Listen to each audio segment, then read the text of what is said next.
Yes, Iceberg's the name.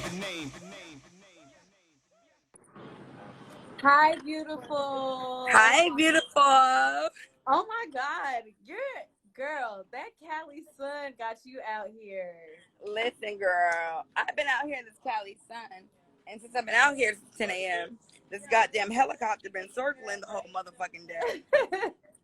And I'm trying to figure out who are y'all trying to protect, you or me? Listen, that skin. Wait, real quick. Skincare routine. Skin. What is Okay. it? I need it. Let me tell you one thing. I've always had very clear skin. I never had any breakouts. Mm-hmm. When I first moved to LA, my skin looked like a goddamn pepperoni pizza supreme. I don't believe you. Listen, I never had a breakout. When I moved to LA, my skin went to hell. The water is hard, it's dirty. I went to an immense amount of dermatologists, doctors. They're not trained for melanin. I stumbled upon a esthetician that specialized in black skin, brown skin, Mexican skin, colored skin of any sort. Mm-hmm. After literally like spending thousands of dollars and still having fucked skin, I think my first appointment with her, I maybe spent like $600. Mm-hmm. Within 3 weeks, my skin was clear. 3 weeks. I got hiccups, so Girl. excuse me. So okay, I know we're talking about skin, but like, I love your skin, but how are you maintaining it? So I've been going to her since 2011. Okay. I only use her products. And the only other products I use are my products. And before I even put out a product, I have her test them and analyze them with the ingredients. She specializes in urban skin. So there'll be like like there could be a $500 product. You send it to her and she will send the ingredients to her. She'll circle the ingredients. This is bad for acne prone. This is bad for this. She will tell you the $20 version of the $500 product to buy. Oh, wow. Like, once you tap into your purpose to help people and not to generate wealth, you will generate wealth. Girls, talk So that many game. people get into business to make money. And of course, we all want to make money. No one wants to lose it. But when your passion is the people and your desire is to figure out how to help people, you will make an amount of money that you never knew you could make. She doesn't give a fuck about what she makes. She cares about helping people's situations and circumstances. And because of that, like, we get into arguments and fights because she won't charge me anymore. I started posting her on Facebook before I was ever on TV. Really? She still to this day has clients that fly in from other countries because of how she fixed my skin before I was ever on TV. She won't take a dime from me. I will literally hide money for a tip in like certain places. She will chase me down to give me the money back. Because she's like I don't advertise for her for free, and she doesn't ask me to advertise for her. It's like she literally fixed my skin, changed my life. So even the products that I sell now, they're products that have been approved by her. So her Instagram is Acne Expert. She has her own skincare line, and she's an esthetician. And then with Kari Barbie Beauty, the only skincare products that I actually sell have been approved and formulated by her. A lot of influencers get these deals. Someone pays them to put out a product. I mean, let's be honest. No shade to Kylie. She's a billionaire. She's doing better than me. She put out a walnut face scrub. Oh, girl. Girl. If you take a walnut and crush it up and do that, and it's going to tear your skin apart. Tears your skin. Someone paid her to do that dumbass shit. And they knew that even when it failed, she would still make money. They didn't give a fuck about your skin, my skin, that skin, that skin. Girl, take a walnut to your face and see what happens. That's It's irresponsible. mm-hmm. But as a white woman, you don't have that responsibility that we have. So not only do we have to be better than them, smarter than them, more responsible than them, we have to care about shit they would never care about. And we can't make one mistake. Yeah. Don't say your product arrives on Friday and it comes on Sunday. Oh, you're canceled. But like Kylie said, it comes on Friday and it comes on the next Thursday. And they posting and promoting. Mm-hmm. We have to do better, be better, see better. We have to see the future. We got to see the past. Bitch, you got to be clairvoyant. You got to be goddamn Kylie, Kim, motherfucking Cleo, Tupac, and Tamar Braxton. You got to be all that shit to succeed as a black woman. Why? And you got copters around your head that with snipers to kill your ass if you got your hands up. We got to be impervious, perfect, like what? Iridescent. Bitch, you got to glow. You they make it hard on us, but we were built for this, though. We were built for this, but why? We were raped. We were murdered. We were stolen from. We never got reparations. But they got $1 billion of budget for these fucking police that we're trying to defund. You mean to tell me you could put out $1,200 of bullshit ass fucking funding that you don't get for 4 to 27 weeks, but you couldn't play back black people reparations for building this country that we tore down? Y'all mad that we tore it down? We built it, and we fucking built it. Tear it down. We fucking built it. Burn the shit to ashes. Okay, because we built it. One of my favorite books is The Miseducation of the Negro, written in 1933. And the author, what he speaks about is the whitewash education system. How we are taught in school to denounce our power. The education or miseducation system teaches us how to diminish our contribution to society so that it's innate in us. We naturally, why do I have one earring on, you dumbass bitch? My Givenchy earrings that cost $7,000, $700. It's not screw back, so one fell off. That's why I have one on. But if you're worried about my earring, you're not paying attention to what I'm actually saying, which is the problem with you motherfuckers. But again, you are a private page. You have real emotions coming from a private page. What does that tell you about yourself? Anyway, so yeah, my earring is missing. I need an earring back. But I'm from the hood, so I'm waiting on an eraser. Yeah. We don't need you to lose them earrings, baby, because they I ain't gonna lose them. We don't need you to lose. We don't need you to lose them earrings, girl.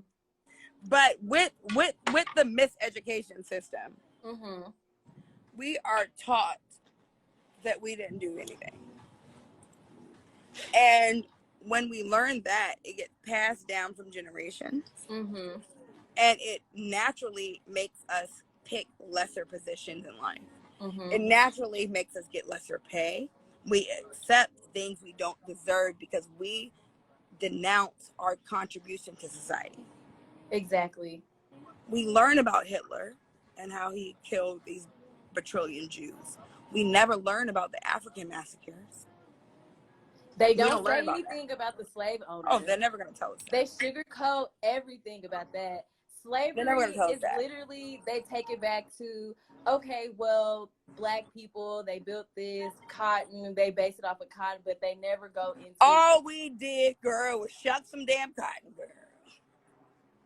But also, another thing that kind of took me back was there's a lot of people, like, of our own race that don't know about like Emmett Till. Like, it's just stuff like that. And wait.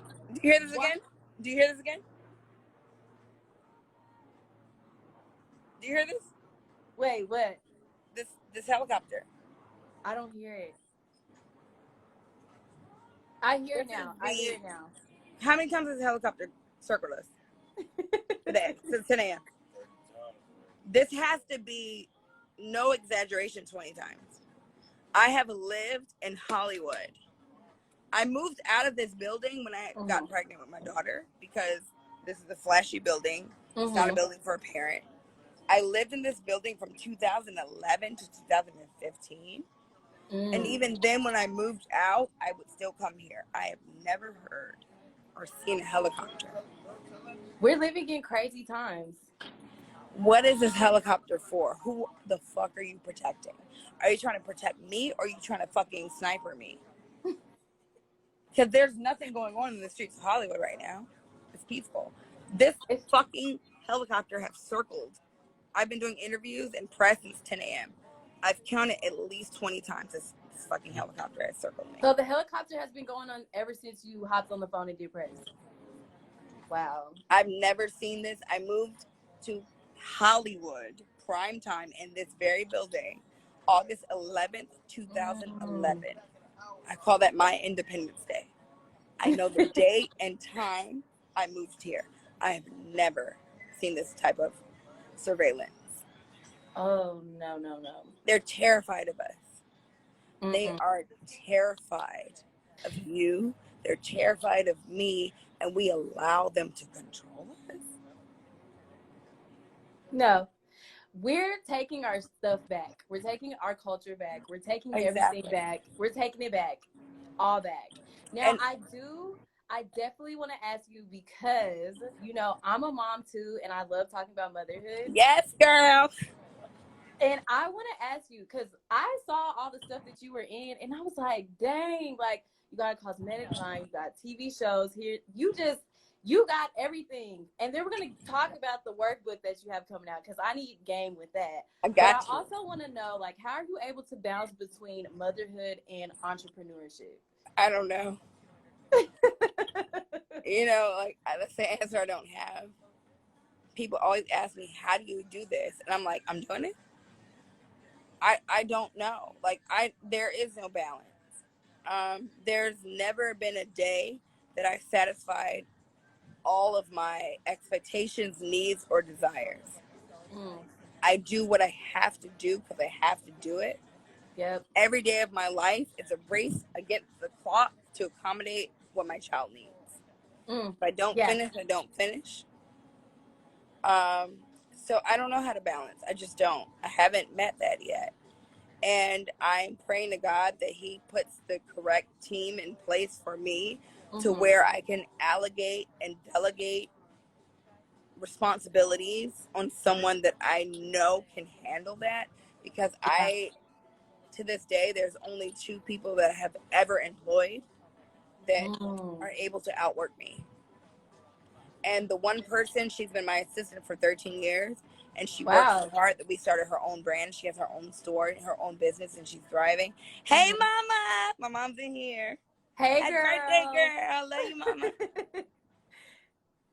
mama. And she still helps me. She does like some of my day-to-day stuff. But because of what she helped me build, what we created for me, we also, in the interim, created something for her to where she is unable to handle my day-to-day because she's so busy.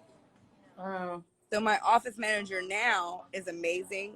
I don't know what I would do without her, but she's one of a kind.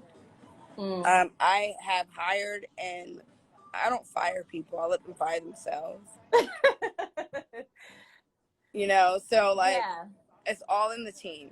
Like, and I know that, but I also know that I have not reached that point where I have that team that allows me to perform at the level that I want.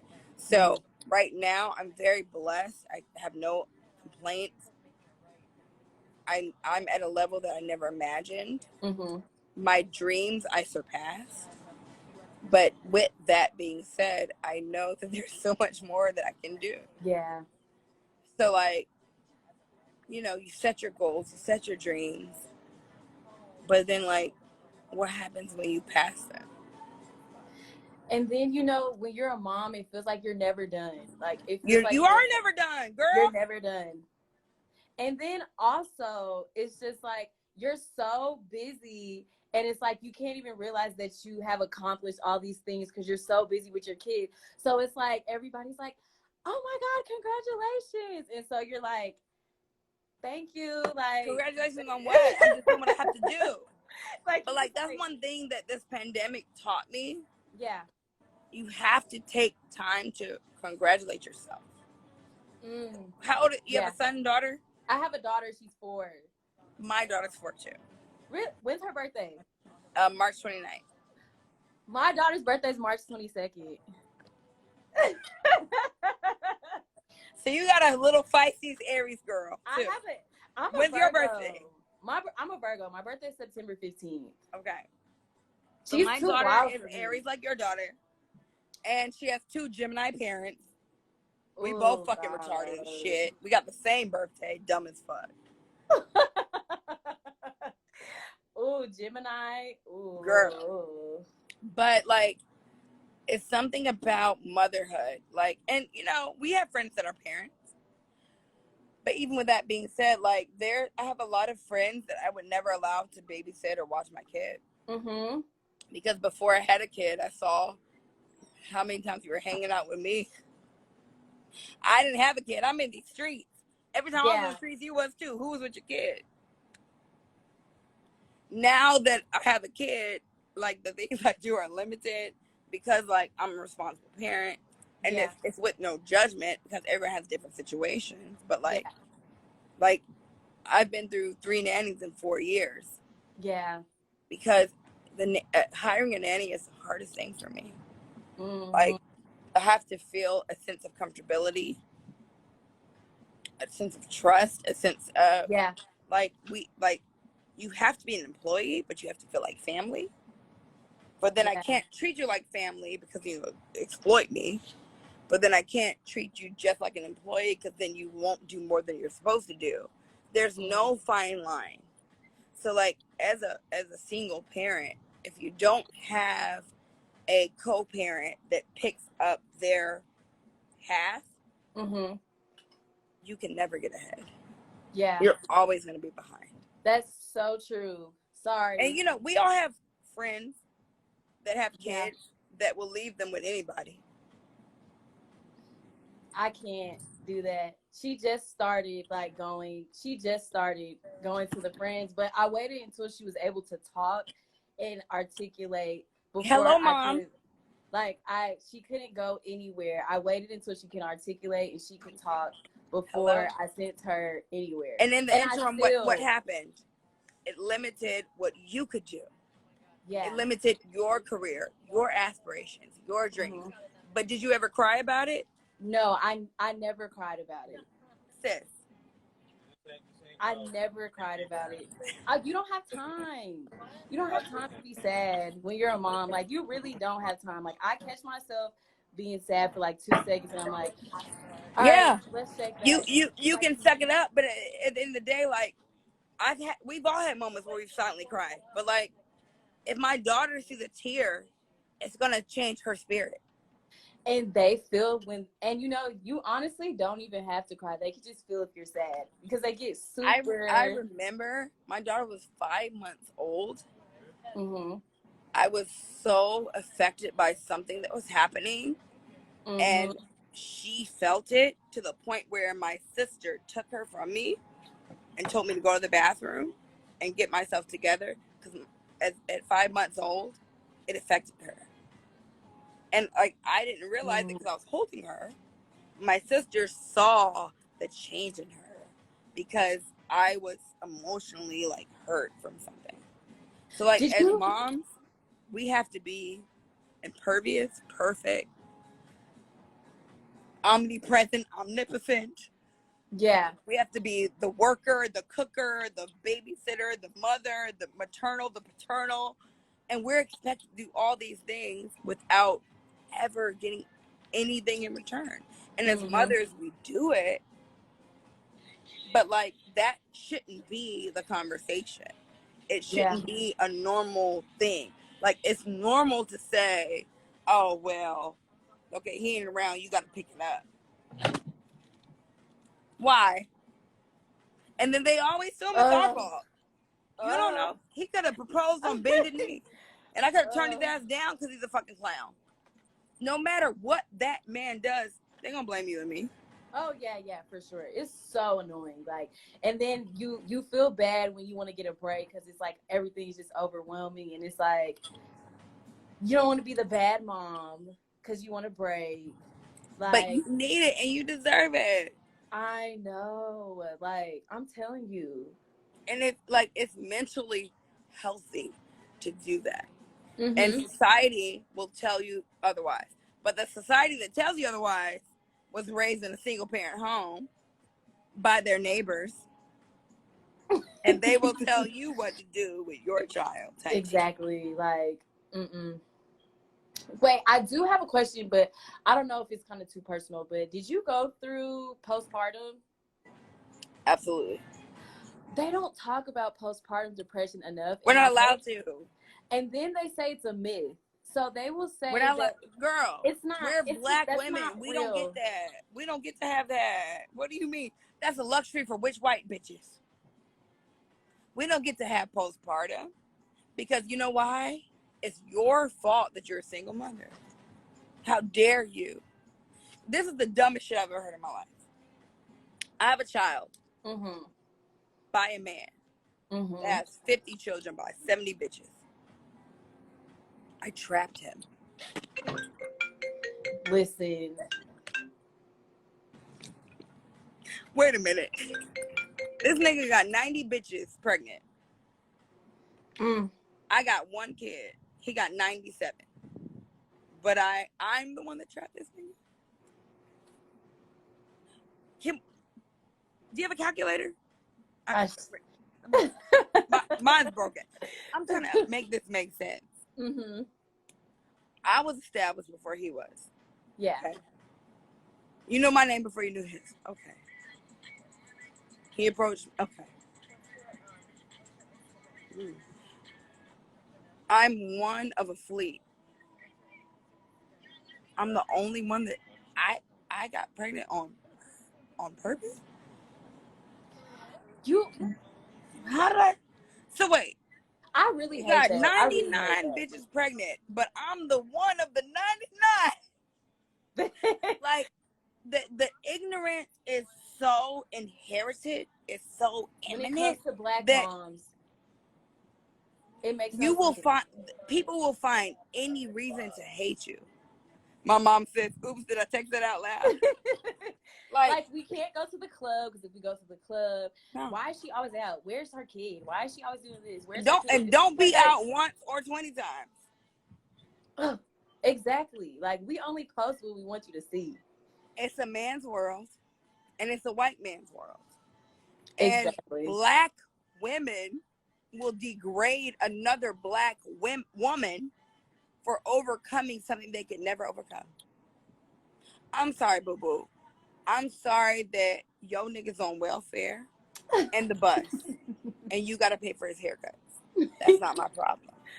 Oh my God. But so funny. Your digression is not my fault.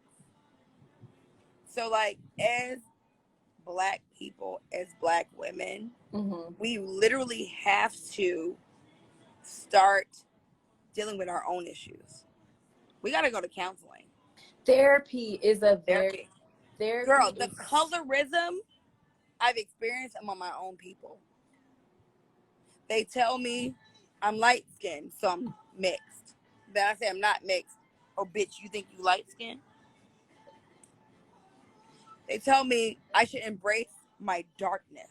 Then they tell me, bitch, you ain't dark, you white. Yeah. They will argue with my sister and my mother and tell my sister and someone told my sister, bitch, I'm her sister, you her brother. some bitch told my sister that my sister's fairer skinned than I am. Mm-hmm. She told my sister she's not my sister, and the bitch argued with her. She said, "I'm her sister, bitch. You're her brother." Mm. Someone told my mother that she was Puerto Rican, and she married a white man. So you make up reasons to discredit my brand because I sell a hair product that grows your hair. But then you tell me the only reason my hair grows is because I'm mixed. Then when I say I'm not mixed, you tell me I don't know what I'm talking about.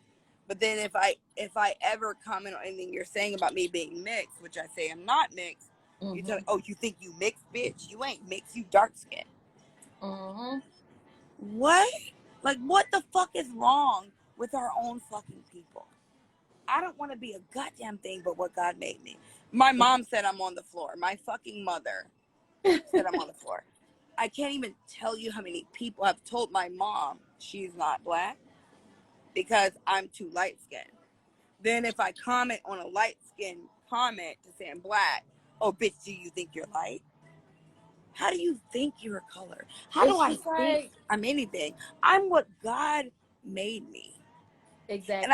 And I figured out how to grow my hair, how to enrich my skin, how to make something for a culture of people that I was born into without a fucking choice.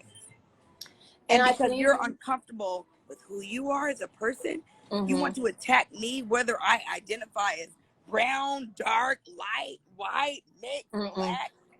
And it's black fucking women that do that shit. Why? And I think at the end of the day, like, it don't matter if you're light, you're dark. They still gonna see us for we black. All niggas. Black, black, black. You could be super light. They're gonna see you as black. You a fucking nigga. The same thing with the ER, the hard ER. Did you see the new Bachelor? The new Bachelor. No. My mom said, but it's okay for the white people to have infomercials. Tell them, Mom. Yeah, do we need Mama to join the live? Listen, I wish I could. I don't know how to do it. She is active. Like, people have literally argued with my mom and told her she's not my mom. Because my mother is a proud black woman just like me. Mm-hmm. My father is one of the most militant, light-skinned men I know.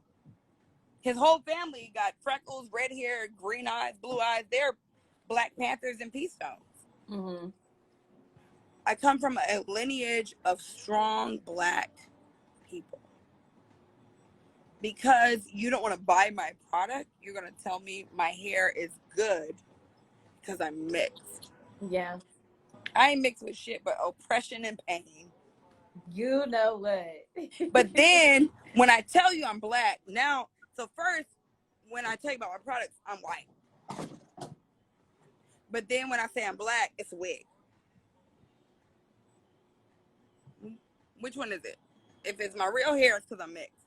But then if you believe that I'm actually black, it's a wig. Black people, like, why do we put ourselves in boxes? A black person can be as black as fucking tar and as white as goddamn paper without having to have anything else. That's how we were born. Exactly. Yeah. My great-grandmother used to get ridiculed they would try to pull her from the back of the bus to the front because she could pass. She has, her father has 36 siblings. 36 siblings? 36 siblings. My great-grandmother was born in 1912. Her father had 36 siblings by the same two parents. As black as soot, as white as fucking cloud. Not mixed with a goddamn thing. But as black people, it's innate. We think we can't be beautiful. We can't have a certain texture of hair. We can't have a certain skin color without having our race, our history, our DNA mixed with something else. Yeah. Look at Hitler with his Aryan race. There's no such motherfucking thing. Trump hates us. He fucking hates us. His wife is a goddamn immigrant that hates him. But we malaria. Speak on that too much. Malaria. Melania, whatever you want to call her. The bitch can't speak English. And she hates his ass. Oh my God. You're Let's be honest. so funny. So, people will talk about Cardi B all day for being an ex-stripper with a political platform. But no one ever talks about Melania, who was a Playboy bunny. You can see the entirety of her vagina on Google. Ugh. But we're not going to talk about that. Kim Kardashian, with her sex tape, has done more for the culture than Melania has. Yeah. If you go to the White House website, she is fucking advertising her goddamn product. When in the goddamn presidency have you seen such fucking foolishness? And she hates her husband. We hate him too, sis. No, yeah. Mm-mm. But could you imagine? Michelle Obama got ridiculed for showing her shoulders. You can Google this bitch's vagina and the entirety from the rooter to the goddamn tuta. But Michelle couldn't show her goddamn shoulder blade. Hey, baby. What the fuck are you doing here? Oh, shit. Sorry. I'm doing a live. Come sit. Wait, okay, Masika. We gotta, because I'm ready to talk about the stock market. Yes, girl. No, because it's my niece. I'm sorry. Hey, beautiful. They're closed, but we have our own thing, so you can pour up. Have a seat. We're chilling. I have 2 more interviews. Sorry, it's my sister and my niece. Oh no, you're good, girl. So you're coming out with a workbook regarding financial literacy. Yes, honey. And credit. Can you we need to talk about that because that is major. So the name is Stock Market Tips from a Bad Bitch. Mm-hmm. And I picked that name for a lot of reasons. But thanks, Kels. I picked it for a lot of reasons, but one of the main ones, I dropped out of college on purpose. And I don't want to be redundant. I said this in the interview I did right before this, so I don't want to get too far into it. But I remember sitting in my class of math. Mm-hmm. I was a pre-law major, poli-sci. I didn't understand why I needed to pay for history. Why am I paying for math? Why am I paying for shit that has nothing to do with my major? Because in the event that I'm ever in court debating something and I needed math, I would have to hire an expert. They don't give a fuck about my prerequisites. They don't care about the 2.5 years that I spent spending money I couldn't afford on math classes. They're not going to give a fuck what I can add up. I have to pay for an expert to enter into court. Mm-hmm. So I'm wasting the prime years of my motherfucking life spending money I don't have on classes I don't need for a career path I'll never use. And I was sitting there in class, listening to my teacher talk about some shit I didn't give a fuck about. I was going to cheat on my test any fucking way. Okay. No, honest to God. One of my best friends to this day, we shared math and poli-sci. He's a police officer in Atlanta. Mm-hmm. He was out protesting with everybody else because he don't fuck with this shit either. But at the time, he needed to pass the test. I needed to go to work. So he would take all the math tests. I would take all the English tests. And we would share notes. When you think about it, why, when you get to college, when you pick your major, why do you have to pay for things that don't apply to your major? They don't care about your education. They don't care about you. They care about what they can make from you. Mm-hmm. Because the education system should teach you how to pay bills, how to not be in debt, how to maintain excellent credit. Why do we have bad credit when we never learned credit? Exactly. How do you start off with bad credit? Mm-hmm. There should never be bad credit. You should learn in school how to start off with good credit. It does not become bad until we leave our parents' house, leave our school, leave what we've taught, and we don't know how to pay these goddamn bills because the due date is not the statement date. Your due date could be the 4th. You paid on the 3rd. Your credit score drops. The statement date is the 28th. No one tells your black ass that because they want you to be an ignorant Negro. It is 2020. Why is Negro still a category on the census? I'm a Negro. You're a Negro. It's 2020. We're Negroes. We're colored people. These statistics that Trump puts out about the number of black employment is lower than any other number in history. Black people cover 13% of the population. White people cover 66%. It's been a pandemic. We're stuck in the motherfucking house. The only reason these numbers are larger is because we're in such a ginormous gap in the population that when our numbers drop egregiously, it takes a 7, 8, 9, 10 times multiple of white people's numbers to drop for our demographics to change, because we are 13 to 66.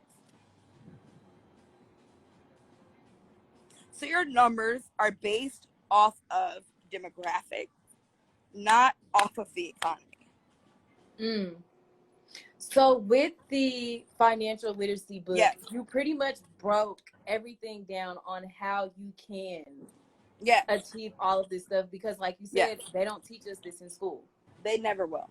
So what I did with this, I started investing almost 5 years ago. My daughter's father, he first introduced me to stocks and bonds and things like that. He understood it at that point on the level that I understand it now. And at that point, it was like German to me. He could have been talking hieroglyphics. One thing I will say, and people make all these dumbass comments, you don't know my fucking life. At the end of the day, I have one child with one man. And the only man I have a child with is the only man that empowered me to change my life. Is he the only man that tried to have a child with me? Absolutely not. Is he the only man that ever purposely empowered me and gave me something that would change my life to this day? Yes.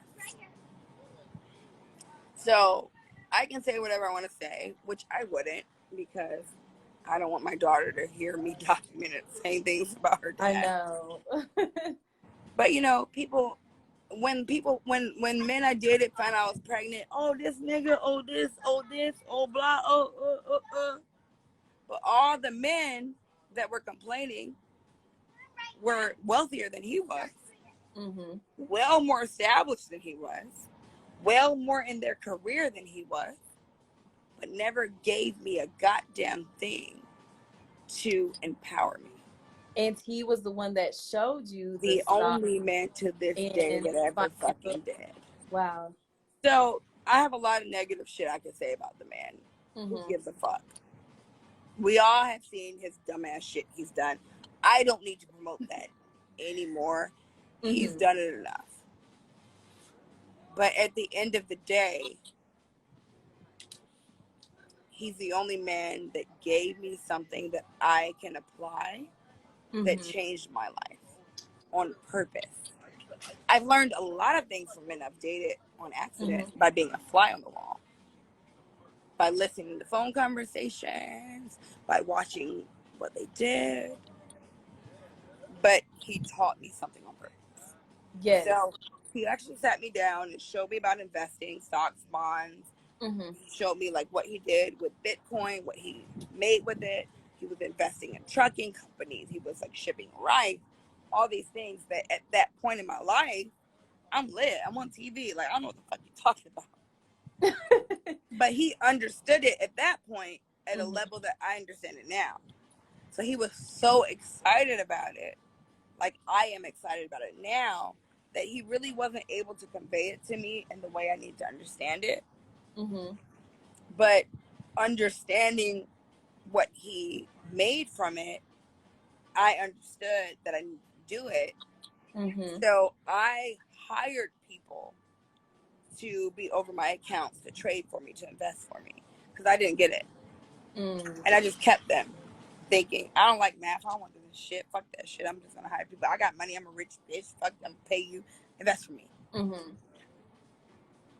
Starting December 26th was the first time I actually tried to like tap into the stock market myself and try to understand it. Mm-hmm. And I spent $300 and made about $6,500 off of that. And it was like, okay, that's a cool return. It's nothing life-changing, but like, okay, let me figure this out. So I started trying to like learn the stock market, but I was so busy. The pandemic forced me to sit down to where I had opportunity to dive into it. And what really changed my life was my biggest trade at the time. And in the end of March, I spent $2,010, and in 4 days I made $37,000. Are you serious? That ROI, which ROI stands for return on investment, that ROI was, I don't know the exact amount, but it was over 2,000%. Now, in 4 years, my ROI with my whole entire staff that I had hired was barely 15%. Right? So when I saw that, I said, oh, okay, you're fired. I fired everybody except for my wealth advisor. Because like she's my mentor, and like she literally like it's a different story with her. But I fired her and started teaching myself. I'm a college dropout. There's a famous saying that says, if you want to hide something from black people, put it in a book. I'm too busy to like read a book cover to cover. The only books that I've really been able to read is Mickey Mouse bedtime stories. So like originally, I bought several books. I didn't have time to read them. So the way I learned was by applying things in real life. So like I would research something, read something, look at this IG page, Google this page, research this, apply it. It would work for me. I would do it. I would try it again. It wouldn't work for me. I would try something else. But like it took real life application and real life like data. So like once I cracked the code, I grossed in the month of March and April.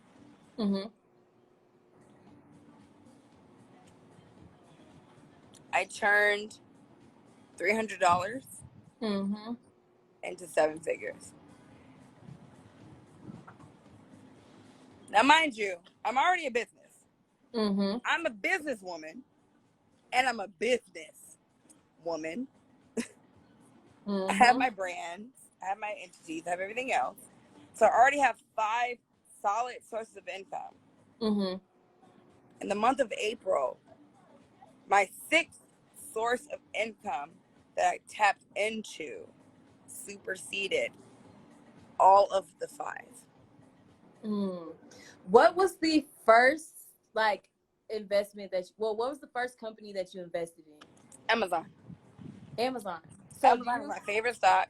Do you think that for like first timers, for people who are investing, their first stock should always be Amazon? Okay. No. So for beginners like me, what should I invest in? Netflix, Apple, Facebook, Roku, several more. No, I hate to say it, Pepsi, because they're fucking prejudiced as a motherfucker.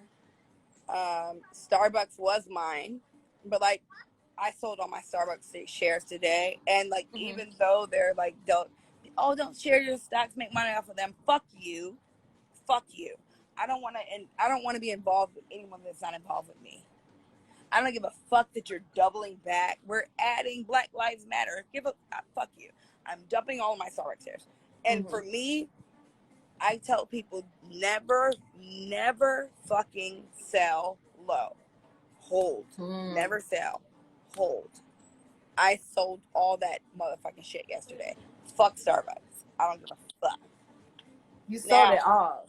Sold it all. Fuck you. But I did do a fucking option put. They're gonna fucking job. Because I sold my shares because I don't want to be a shareholder. My mom said Pepsi is better than Coke. You're right, Mom. But Pepsi is still prejudiced, though. Yeah, they are. I never want to promote a brand that doesn't promote my people. But, like, I'm also not crazy. I know that you're either going to lose or win because of that decision. So I'm still going to at least do an option to make a couple $100,000 off your dumb ass. So I sold all my shares because I don't want to be a shareholder anymore. But I did do options put. So Disney opens back up on July 11th. You said Disney, correct? Disney opens on July 11th. Okay. So I did a few options for July 17th because they're going to jump. MGM opened on June 4th. I did quite a few options for June 5th because the stocks are low. I made $30,000 on June 5th by betting their sales would go up on June 4th. It's like some things, like if you don't even, I hate math. I suck at math so bad. I hate reading and researching. It's certain things that once you figure out how Warren Buffett did this shit. Ruth Chris opens up tomorrow. I did an option on Ruth Chris tomorrow. Tomorrow I'll probably make 50 grand because I bet $1,000 on Ruth Chris a couple weeks ago. Girl, okay. But like once you know that and those answers, and here's the thing, you will lose. Definitely will. There will be time. Like there are things that occur, like oil dropped through the ground with this pandemic. Okay? So if you don't know any better, you're going to buy every oil stock imaginable. Because you know once the pandemic lifts, gas prices will go up, right? Chevron dropped lower than I've ever seen it. Initially, it was like $87. Initially, I was going to buy up 100 shares. I knew more to do more research. I didn't really know why because I'm still new to it. After digging and digging and digging, I found that Trump has an issue with Venezuela because Venezuela does not support his campaign. They're against Russia and they're against Putin. So he has given Venezuela a deadline of December 12th. By December 12th, every Chevron has to be out of Venezuela. That alone can bankrupt and eliminate Chevron as a fucking company. Will it? Who knows? Can it? Absolutely. So if you don't do enough digging, you're going to like, oh, Chevron's $87. Let me get 100,000 stocks. Because you know that Chevron has the potential to be $300 a share. So in your mind, you think, I'm going to make $150 plus a share. But you didn't do enough research to know that if Venezuela has to eliminate Chevron, it will bankrupt Chevron. Not only will it bankrupt Chevron, it will end Chevron, and you will lose every share. I lost $10,000 on an Amazon option because Trump tweeted on a Monday morning that he's closing all borders of trade.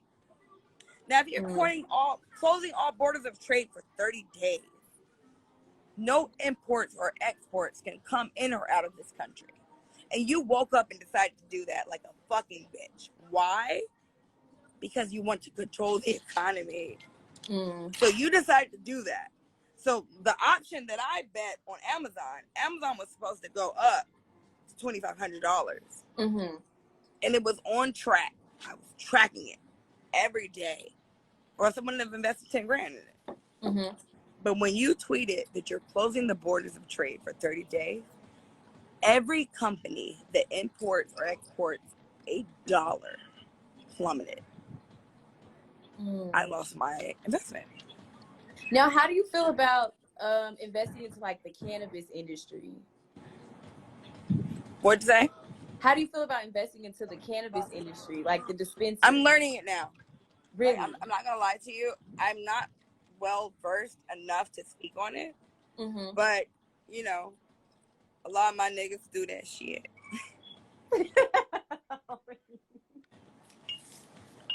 And I see the hours they put in for the return they get.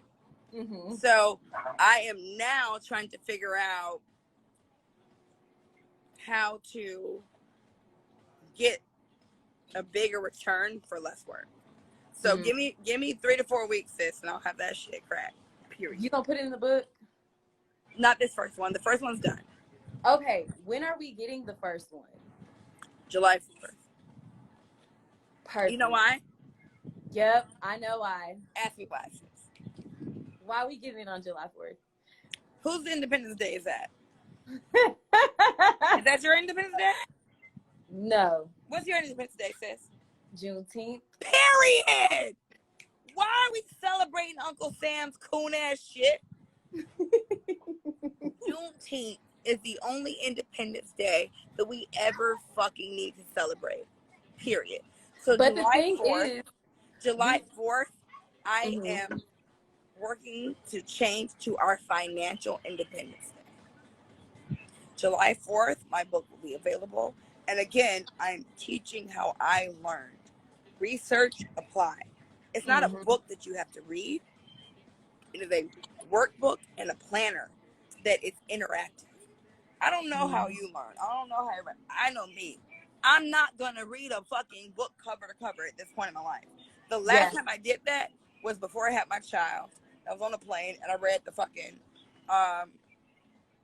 what was it? The BMF book. It was amazing. That's the last book I read cover to cover. 2014. Since then, I'm too busy. I can only read excerpts. There's several books I would love to read cover to cover. I can't. I gotta read Doc McStuffins. I gotta read Mickey Mouse. Mommy duty. Period. So I created a formula for people that can't devote time to it. I'm not telling you what to buy. I'm not telling you what to do. I'm teaching you how to pick what to buy. I'm teaching you how to teach yourself how to gain, how to get ahead, how to create generational wealth.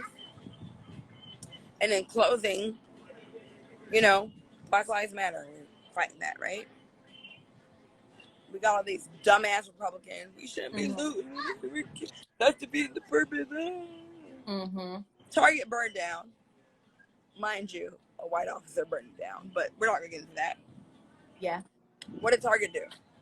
Close down, put out a statement. They're pro-black. Wait, it says we have 1 minute and 41 seconds left. Oh my God, I have a whole bunch of questions to ask. But wait, let me finish this one thought. Okay. Because it's very important. Why did Target go pro-black? Do you know? You answer. Their insurance. So let's say we did $10,000 worth of damage, and they have a $20,000 insurance policy. To get their payout, what do you think their insurance made them do the next time? We would not have to preach about a black life mattering if we, as black lives, had black life insurance policies. If we were taught as fucking children, if our parents died, if our grandparents died, and we had insurance on them that empowered us to succeed, we wouldn't have to be preaching Black Lives Matter. You can pay $5 a month for a $100,000 insurance policy. Imagine life insurance. If George Floyd, if Breonna Taylor, if Philon Costello, if Sandra Bland, if Trayvon Martin, if any of these hashtags had an insurance policy, do you think we'd be discussing this right the fuck now? These insurance companies would be paying out hundreds of thousands and $1 million in insurance to the point where they would be preaching Black Lives Matter on the rooftops. All right, the party is back. We're here. Sis.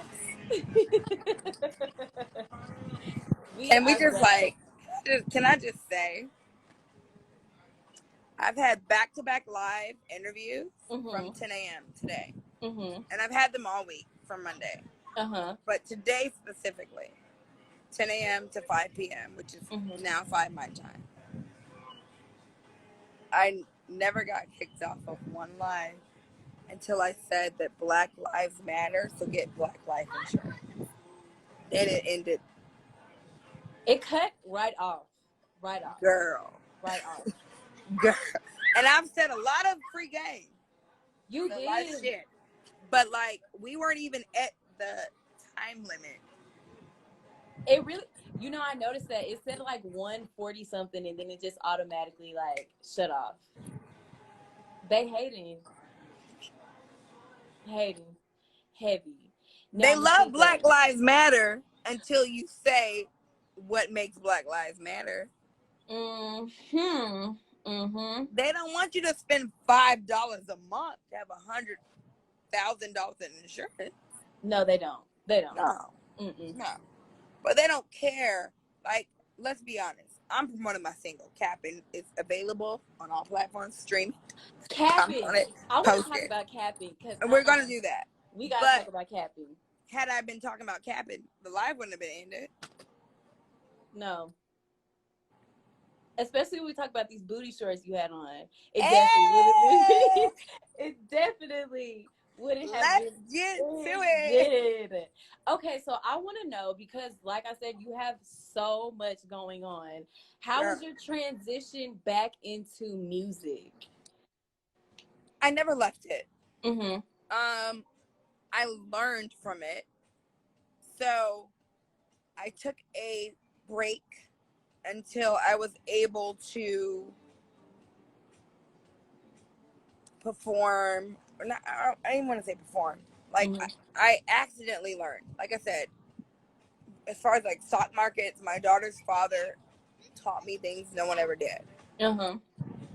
As far as like music and like records, releasing records and succeeding in that, other men that I was dating or involved with or friends with, they never purposely empowered me in that area. But because they thought I was dumb as fuck and thought I was not paying attention, they took their phone calls and speakerphone. They had me come to their meeting where I was a fly on the wall, and I learned from what they were doing, what not to do anymore. And once I realized the things I know now, I honestly was very upset with every male that I've ever met in this industry. Whether he's a friend, an ally, someone I dated, someone I call a brother, whatever. Like I said, they'll buy you a Chanel bag, but they won't give you that Chanel bag money to pay your bills. They don't mind giving you a crumb, but they don't want to empower you. And I can't understand that to this day. So when I realized what I was missing was financial backing and support in all these areas, I stopped putting out music. Because, like, when people think you're desperate, when they think you're vulnerable, they'll take advantage every time. And as a Black woman, as a human being, when you trust somebody, whether it's a personal relationship, a business relationship, whatever type of relationship, if you make yourself vulnerable, it's because you trust this person to not use it against you. They use it against you every time. And it disheartens you. It makes you cold, it makes you hard, it makes you angry, and then they call you angry. Yeah. Bitch, you made me angry. They start an argument and then say, I don't want to argue. Mm-hmm. And then you become the problem. Mm. You're not the problem. You were never the problem. You were always the solution. Marilyn Monroe has a famous quote. Mm-hmm. It takes a smart blonde, or a smart brunette to play a dumb blonde. Mm-hmm. If they think you're stupid, they will reveal so much to you. Yeah. Because people thought that I was this Love and Hip Hop girl, mm-hmm. they felt comfortable having me around certain things, situations, solutions, answers that they would have never allowed me to be privy to. Mm-hmm. They knew that I was smart. Mm-hmm. So I'll put that dumbass shit. Yeah. You already think I'm dumb as fuck. Yeah. It's not degrading me to continue to play that position. At this point, I'm an actress. So I learned more by playing stupid than anything else. And once I did that, I learned about what it takes to break a record, how to break a record, split sheets, who to pay, what to do. And I decided once I found that out, I'm not putting out another motherfucking record until I have the finances to fund everything needed from A to Z. Because there's never a time in my life that I want any man to feel like I am vulnerable, that he can control my destiny. And in the industry, women get taken advantage of a lot. Every day. Every time. I've had bitches say anything, you name it. Bitch, you all, you this, you that. Mm-hmm. Okay. I turned 33 on Sunday. Oh my God. Gemini. Okay. Mm-hmm. And I've never had a hit on the charts. Mm-hmm. But I also never missed a hit because I let 10 niggas hit.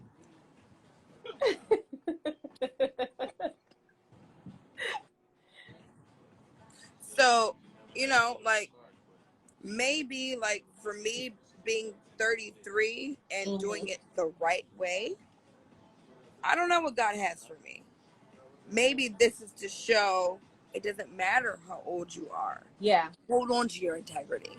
Mm-hmm. Because I know bitches 25 that have already fucked every nigga in the game and will never have a single on the fucking charts. And I can't say what would have happened had I gave in, had I this, had I that. I don't know. But all I know is where God's taking me, how he's leading me, and what I'm choosing to do. So I'm learning as I go. And that's all I can do. So even like with the stock market book, as I'm learning, I'm writing and I'm teaching. Because, like, again, I can't sit down and read 100 pages and learn. But, like, I can read, apply, process, analyze, try it. Analyze. So that's how I am doing everything I'm doing. The book I'm putting out is in that format. So, and, I'm sorry. Basically, you didn't want to jump back into the industry until you took a step back and actually learned it, so you wouldn't get taken advantage of. I mean, is that kind of. Learning it is kind of it, but it's not even the learning of it. Like, it's all about money. Yeah. Every fucking thing we're lacking is tied to wealth and education. Everything. It doesn't matter what it is.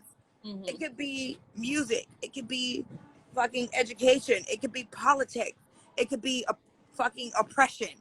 It's all wealth and education.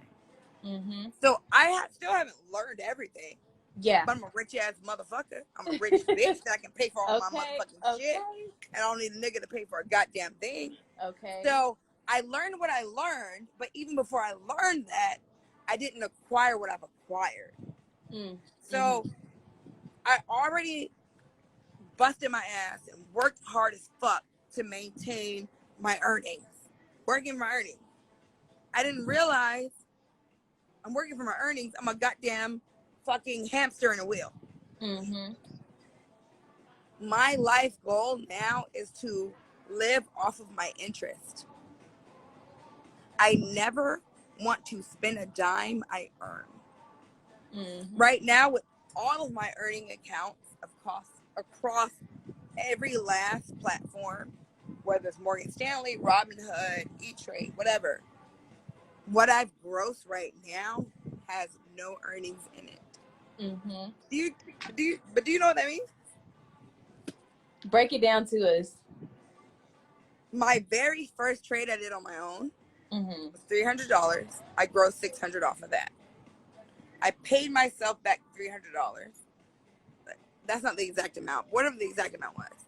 So I paid myself back. When I paid myself back, I am now no longer in debt. Mm-hmm. I'm no longer investing. Whatever I invested, I gave myself. Mm-hmm.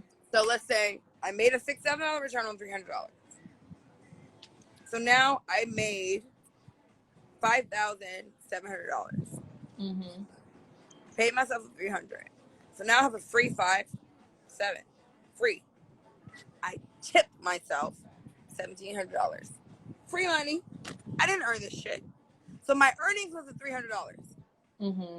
I earned that. I put it in. I got it back. I'm already fair and square. I gave myself a tip of $1,000 and whatever the fucking $700. Mm-hmm. So I made back what I worked for. Helicopter.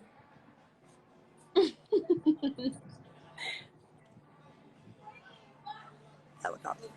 I made my money back and gave myself a tip. Now I have $4,000 to invest that came out of thin air. I didn't work for this money. I didn't fucking cry for no blood, sweat, and tears when this is money.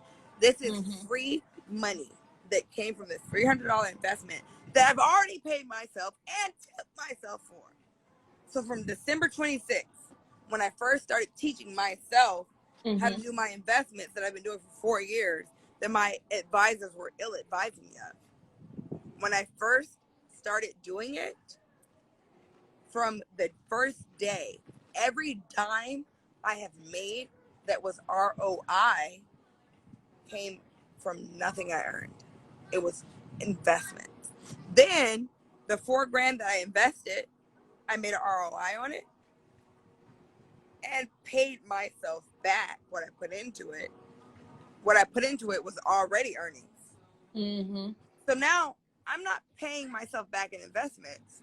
I'm paying myself back in earnings. So my ROI has gone through the roof. Every dime I've grossed from my investment accounts, whether I have lost money or earned money, it was all earned. It was all money that was not earned. It was all invested. Like, I don't invest anything. I have not invested $1 since December 26th, 2019 that I worked for.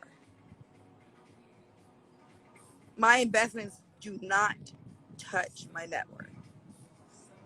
My investments do not touch anything. So like it Warren Buffett makes more money off of Coca-Cola than the CEO of Coca-Cola. And that's crazy.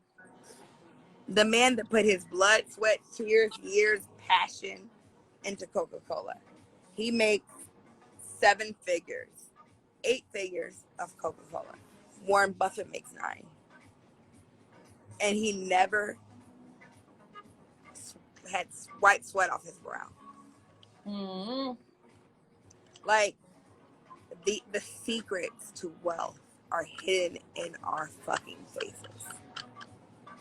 It's right here. It's right there. So I'm still learning. I don't know all the answers. And like I said, I've won, I've lost, but again, I've lost 50,000 at a time. But what I've lost, when I lost 50 grand, it was after being up 250 grand. So at this point, it's almost not fair. Like, I'm literally juggling profits to figure this shit out. But like, for me, my passion is to have the wealth transfer from these wrinkly pink ass motherfuckers to these badass black ass motherfuckers like me and you. Okay? Yes, ma'am. Like, could you imagine? Bitch, you fine as shit. I'm fine as fat. Period. Imagine us controlling the wealth. Banking. Imagine us funding the banks. Imagine us walking into a black owned bank and getting a bank loan. Imagine your black daughter having her black education funded by an HBCU that wasn't her last choice but her first choice. Imagine your life insurance policy for your black son that the police wouldn't dare murder because the insurance companies have a price on its head. Imagine having black mayors and governors on our payroll so they're appointed so that we have the district attorneys and the general attorneys and the DAs and all these people so that when this shit happens, it's our people that we funded their campaigns making these decisions. Yep. Joe Biden's trying to get $10 million for his campaign. Trump already has $700 million. And we wonder why we're losing. We don't have any fucking money.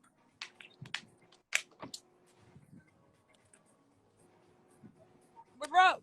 Don't give a fuck about us. Don't give a shit. Even the wealth of the few of us. It's the few of the wealthy blacks, browns, yellows. If the few of us would come together to fund the cause, all that shit would be ended. All of it. All of it. All of it. Now, I do want to ask Cappin. Okay, we gotta get to Cappin because I'm telling you, that's like my new favorite word. I can't stop saying cap. That's cap. She capping. You capping. Wait. So, hear it? That's crazy. LA is It's like the 17th time since 10 a.m. And it's so low, it's like blowing my hair. I can literally see the shit. Why are you circling my fucking head? I've lived in Hollywood for a goddamn decade. Why are you circling me? That, I don't know what's going on in LA, but But yes, so Cappin. Why Cappin? Why'd you name it Cappin? You know, I feel like such a big part of the culture, music, it comes from Atlanta.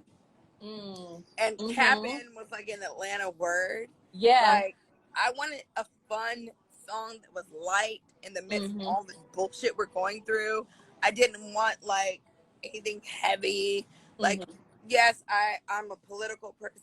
Well, I'm accidentally political. But like, you know, I take a stance. But like, I wanted something that was just fun and light. So like, it was literally like my group chat coming to life. Me and all my girlfriends. Girl, this nigga pulled off in the Colony at the goddamn club. But bitch, when I went to his house last night, he was in a goddamn Charger. Nigga was capping. Straight cap. Nigga talking about he a trap star. Well, bitch, you got sheets over your windows. Not because you're a trap star, it's because you broke and can't afford blinds. So, like, it was literally like the actuality and the realization of your group chat. The DMs you send to your homegirls of all the men that be lying about every motherfucking thing. And instead of being hurt by it, it was something that was fun and funny. Like, I can be your wife or I can be Lorena Bobbitt. I can cut you off, wouldn't even think about it. I got niggas lining up, but you popping, you capping. Like, it's women taking the power back. Men have been liars and bullshitters for so long, and we've been so affected by it and hurt by it. Why am I hurt by your lies? It's a joke. You're a clown. You're a joke. So like, you cannot lie to somebody that's lived this life. Like in my second verse, I say I bought a mansion 2.5 without you. You can't tell me that this fucking condo you live in costs $1 million when I live on a $2.5 million property and I know what land costs. Yep. But if I don't know any better and my rent's due and I'm late on bills, I might believe you. So it was more like me just like taking our power back and making it fun and funny. And you know, like that famous line in Friday, you ain't got a lie, Craig. Girl. I took that one line to like make the whole video. I wanted to be nostalgic. We did like a Friday parody and kind of recreated a couple scenes, but I really wanted to focus on like Black people, like that nostalgic feel from that era. We were on Crenshaw, we were on Obama Boulevard, we were in Inglewood, and it was like taking those iconic scenes and like showing the Cappin in it. So, you know, it's supposed to be fun, funny, light, satirical. It's such a heavy time. I just wanted fun, you know? Girl, Cappin! I saw that video and I saw that bend over and I said, Masika's out here looking like Miss Parker. So I'm like, I had to keep watching it because I'm like, oh, it's Friday themed. Yes. Like, and I'm like, oh my God, it's Friday themed and I'm freaking here for it. Like, thank you. I love it. I thought it was very clever and unique. I'm like, girl, look at her with them booty shorts on. MILF. Yeah. MILF. Big MILF energy. Big Period, sis. Period. Now, I do want to ask you this question. Do you feel as though reality TV stars aren't taken as serious when they jump in the music industry? Yes, 100%. No question. You know, the era that we're in now, because we get so much attention, it's actually good for promo and for brands and for like agents now. But music wise, the music industry, they still don't take you seriously. Really? Shows like Love and Hip Hop, where I come from, they're for three type of people. Either you had a successful career and you digressed and you're trying to get back in it, or you never had a successful career and you're trying to create one, or you're somewhere in between and no one takes you serious. That's it. That's it. Those are the lanes they give you. And there's exceptions to the rule. There's Drea's, there's Nene's, and there's Cardi B's. And I can't even say there's these three exceptions because they are the only exceptions. There's not like a second Cardi B, a second Drea, a second Nene. There's people that they accept. But meanwhile, what they don't realize is in putting you in that bracket, these whitewashed networks that have created this image of you, which is a fucking coon, which is not you, by our people condemning you for doing your job that you're paid to do, they become coons too. And now we're all shucking and jiving for this goddamn little fucking check. Meanwhile, no one gives a shit about your talent, your skills, what you can do. And they have a pre-diagnosed disposition to hate you no matter what you do. I have this song that's amazing with Brian from Jagged Edge. Really? It's incredible. Wow. And I played it on my live, and people wanted to hate me so bad. I didn't say who the feature was. They wanted to hate me so bad. Who's that feature? He sounds like shit. Oh, you get him off the song.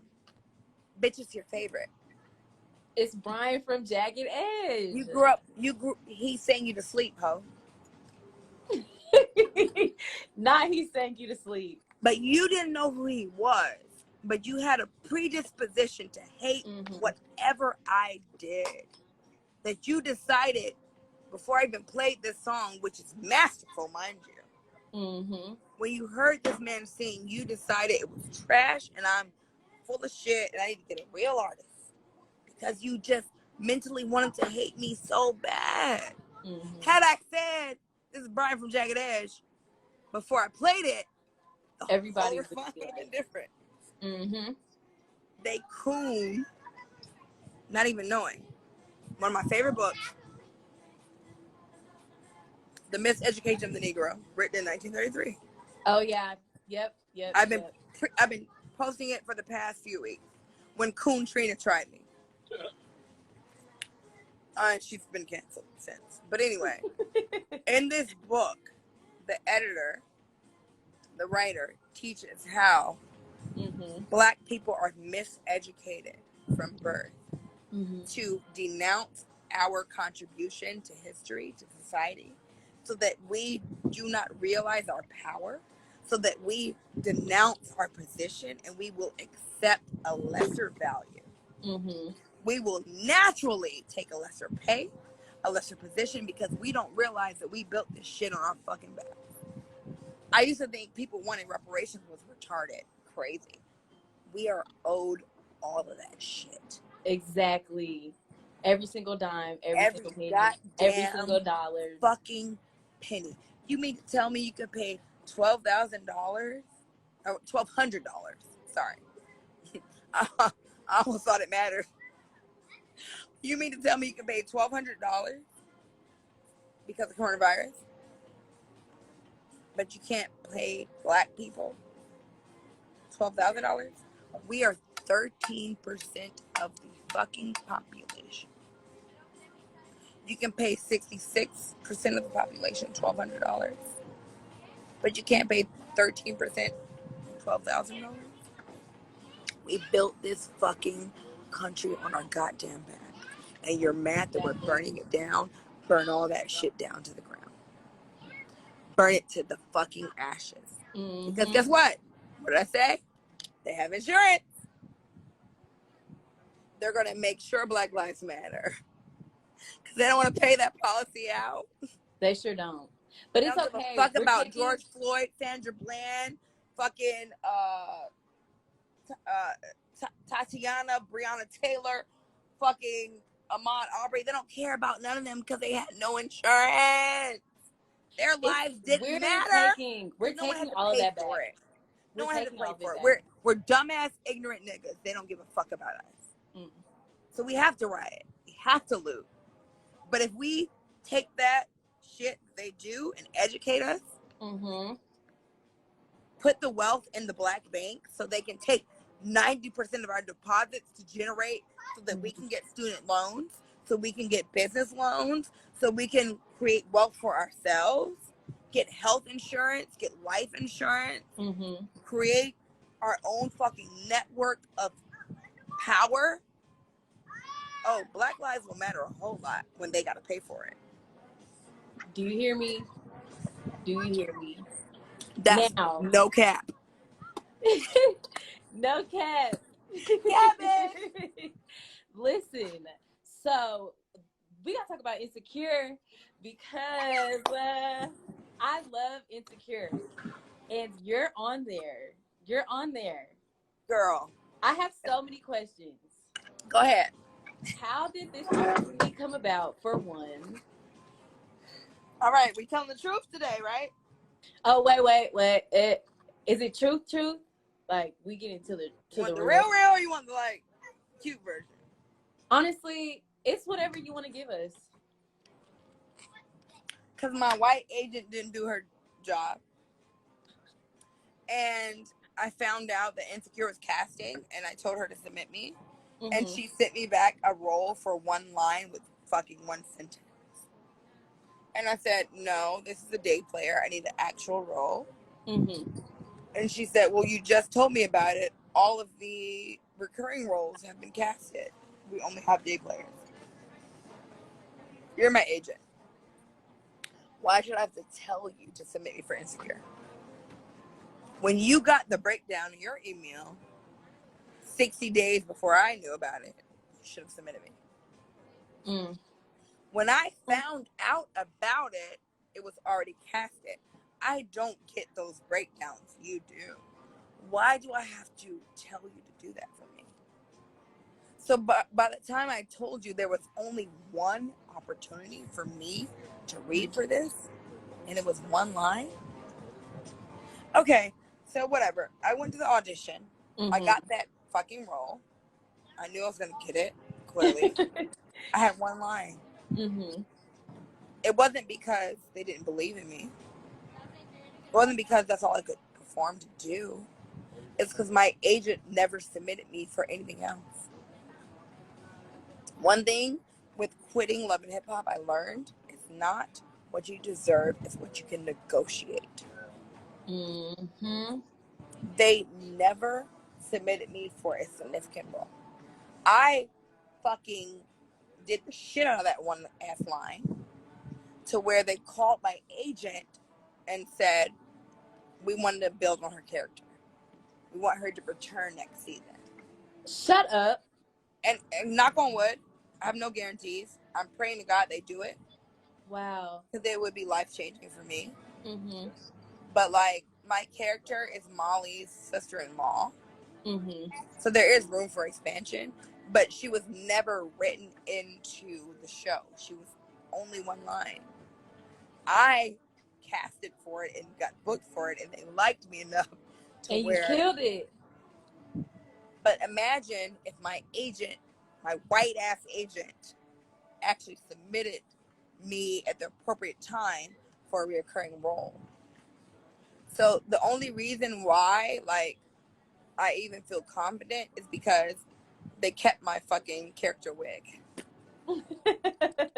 When they keep the wig, that means they're going to use you again. Yeah.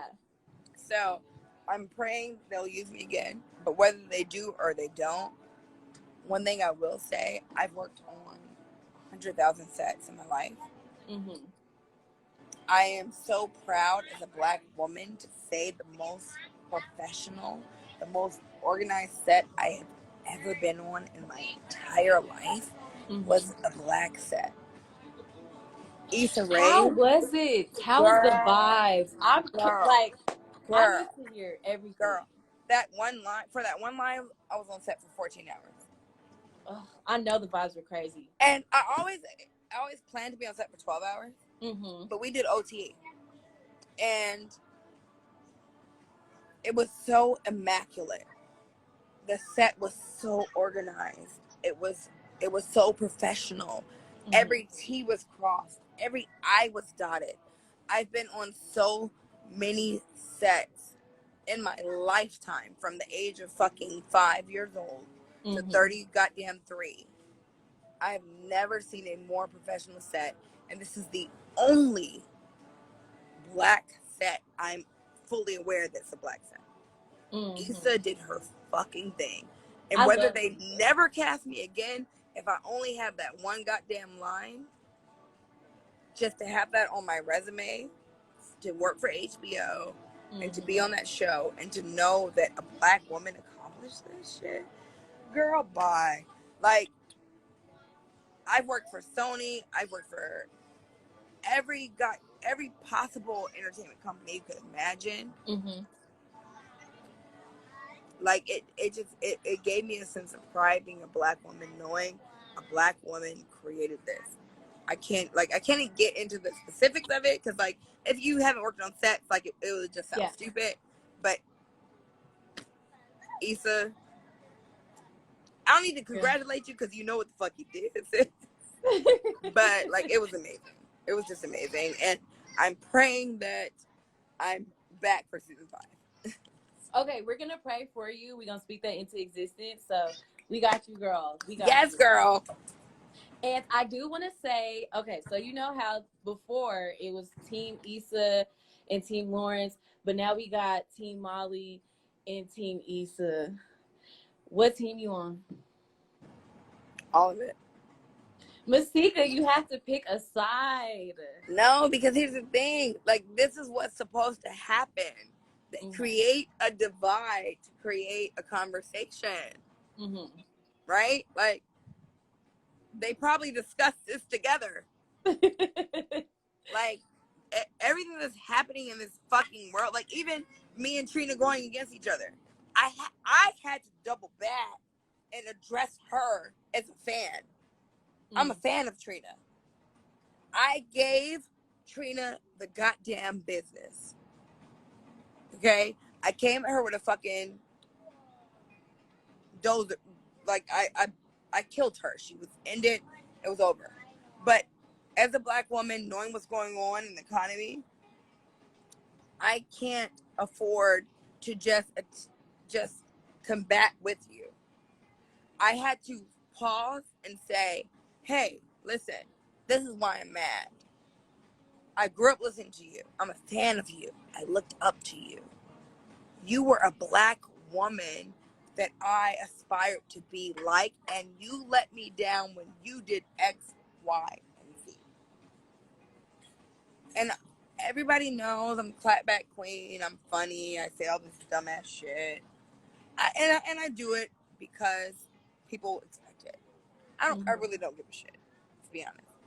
But like, if I don't do it enough, like people get mad at me. So I will do the dumbass shit just to be silly. But this was bigger than that. Like, I literally had to put my ego to the side to say, you let me down, Trina, and this is why. So like, even making it light, is, I know you mean no harm. It's not like a pressure thing. But like, I can't tell you, oh, I picked Issa or Molly. They're creating a show. They're creating a narrative. And they have a reason that I'm not versed to because it's past my pay grade. I'm a day player. I'm trying to get a reoccurring role. So don't ask me. They're not gonna book me again. You know. So at the end of the day, I don't care who wins as long as we win. And I'm sure they created the conversation for whatever reason. And it's Black women. I'm sure they are laughing to the bank with it. So at the end of the day, I'm Molly's sister-in-law, so I have to go Team Molly. But Issa created the show, so Issa can cancel me or hire me. Look, you're just there for your fam. You just there for your fam. Like, right. I'm here for whatever gets me back to season 5. You know what I mean? No, we're gonna speak that into existence for you. Like, you got it. Listen, please believe with me. I believe because, in like, you. Here's the thing. I make more money than they can pay me. But like, certain things is not about money. Like, this is about a position. I'm sick and fucking tired of being the reality TV girl. I quit the shit in 2017 for a reason. So like, I'll be on a show where there's higher billed characters with bigger resumes but lesser fan bases, and they try to dumb down my pay grade. But I'm the most popular person on that fucking set. And when I pull up, I have the most expensive car. I have the most money, and they're paying me the least amount. Because they can say, oh, you came from reality TV. But you booked me because I came from reality TV. But it's only Black people that do that shit to Black people. Like, what the fuck? What the fuck? What the fuck? And you can act too, though. You can act too, though. Period. You gonna be back next season. Period. Listen, I'm y'all believe with me, okay? Because, like I said, I have opportunities to do all sorts of shit. But like, at the end of the day, I want to be a recurring character on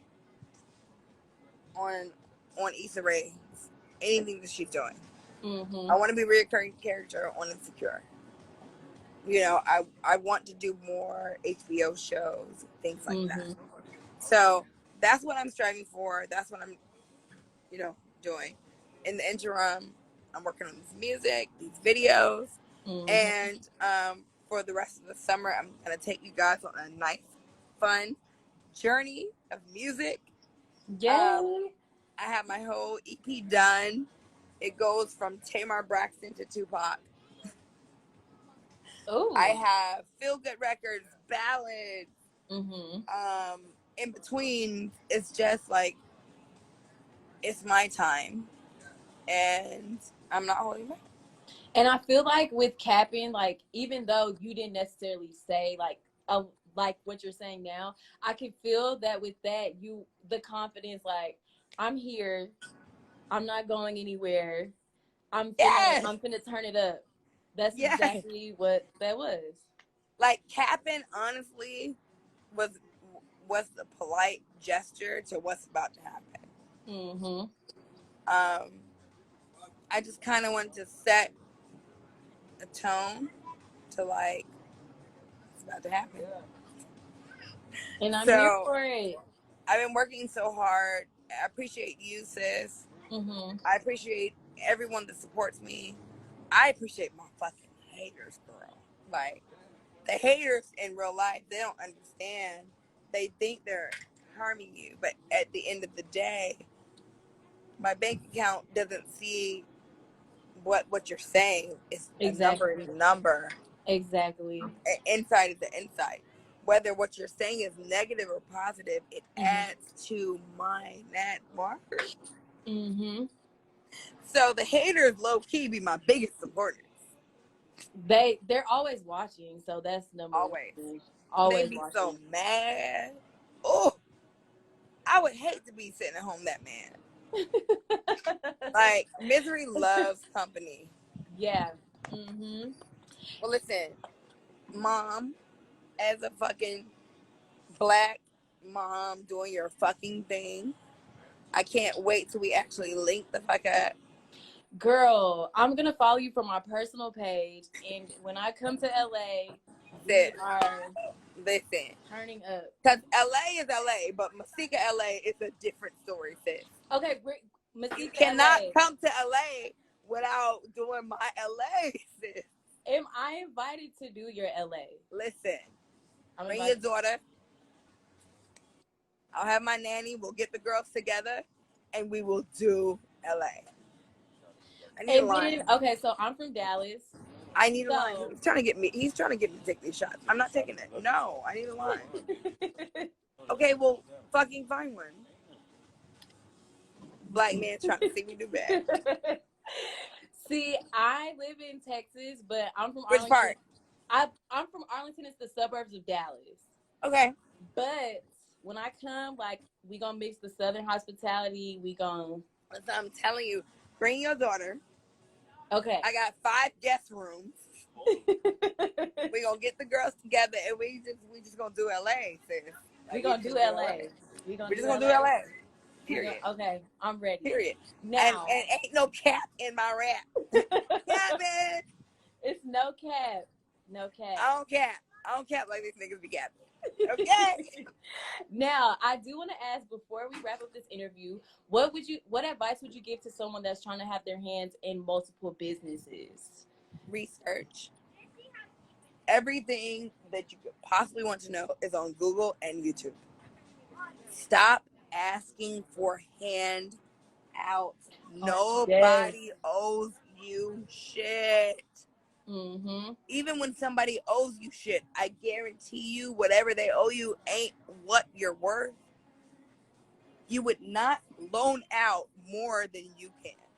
So even if somebody owes you something, which I doubt. Take it back to the sun. I'm almost done. Leave me alone. At the end of the day, you're in control of your own destiny. Every answer you need is available in books or online. There's a famous quote that says, if you want to hide something from black people, put it in a book. We are predestined to be ignorant. We don't read. We don't learn. We are supposed to be oppressed. You oppress yourself by asking for help. Do not share your dreams. Go after them. Do not quit your day job. Follow your dreams when you get off work. Once your dreams can pay for your lifestyle, then and only then can you quit.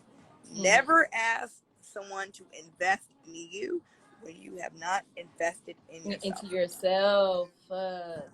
I cannot even tell you the DMs, the messages, the comments, the questions I get. Can you help me this? Can you help me that? Everyone wants to be a model, an actor, or this or that. You don't have a portfolio. You won't even spend the money to get proper pictures. You won't even try to make the connections to get free pictures and spend a couple dollars to get proper edits to submit for a job. But you think I'm gonna spend my motherfucking hard-earned money for your ass when you don't believe in yourself? Why would I believe in you? You are the biggest investment you will ever make. Until you're ready to put your money on the line for yourself, close your mouth. That's it. You got me on like hush mode. I hope I got a lot of people that way. You got me on hush mode. I'm just like, dang. But it was so nice talking to you. You were so fun. Oh my God, you're so fun. Thank you. I'm telling you, you gotta come to LA since we're about to do this shit, girl. I'm coming to LA. Ain't no cap in my raps. Masika, don't cap with me. Don't cap with me because I'll be in LA. Listen, girl, Masika? I got you. Don't trip. I got you. Okay, well, you take care. You too. Stay sane throughout motherhood, and we're gonna catch up. For sure. Yes. So I'm gonna follow you from my personal page, and then the vibes. It was a great conversation, way more than I thought it would be, and God bless you and your daughter. And I can't wait to see what we do in the future. Y'all make sure you stream Cappin. It's available on all platforms. Get my numbers up. Period. Watch the music video. Music video. Period. All right. Bye. Take care. Bye, baby. Thank you.